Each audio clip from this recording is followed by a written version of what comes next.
Raha batoko lasitoko vavana manaraka ny metoetoetry ny andro rano sy araizina zanabolana ho an'ny androany dia maina ny andro amin'ny ankapobeny saika manerana ny nosy izy kosa ny fandalovana rindrin-drahona ato atsimon'ny nosy ato ny androny rapitso izy fidiny araka izany ny maripana ambony ho an'ny ilany atsimon'ny nosy iny hitatra miandalana amin'iny ilany atsimo atsinanan'ny nosy iny moa izay fidinana maripana ambony izay ny androny zoma ny metoetoetry ny andro ho an'ny rapitso maraina ary dia maina ny andro amin'ny ankapobeny saika manerana ny nosy fa izy kosa ny zavona na ny zavotany maraina ho an'ny afovoantany sy ny ilany atsimo atsinanan'ny nosy iny andrahoana na andrahoana vitsy ny ilany avaratra atsinanana sy ny atitany melaky ny tolakandro kosa indray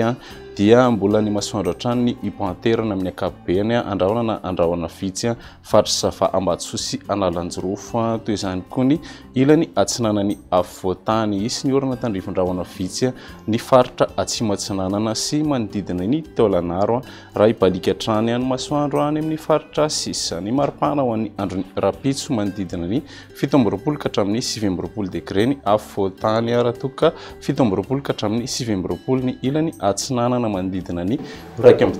hatramin'ny 3 kosa ny ilany andrefana manodidina ny 9 degré moa ny maripana ambony ho an'ny faritry betsiboka. Ny andron'ny zoma kosa indray dia nora malefaka ny faritra vadivavy faritra atsimo atsinanana ary ny distrikany taolanaro andrahoana na andrahoana vitsy ny ilany atsinanany afovoantany raha toka ny masoandro kosa ny ipantoerana any amin'ny faritra sisa ny maripana ho an'ny andron'ny zoma manodidina ny 15 ka hatramin'ny 18 ny afovoantany 15 ka hatramin'ny 30 kosa ny ilany atsinanana raha toka 20 ka hatramin'ny 30 kosa ny ilany andrefana manodidina ny 17 degré hatrany any maripana ambony ho an'ny faritry betsiboka. Ny sabotsy kosa indray dia mbola anorana malefaka hatrany faritry vadivavy fitovinany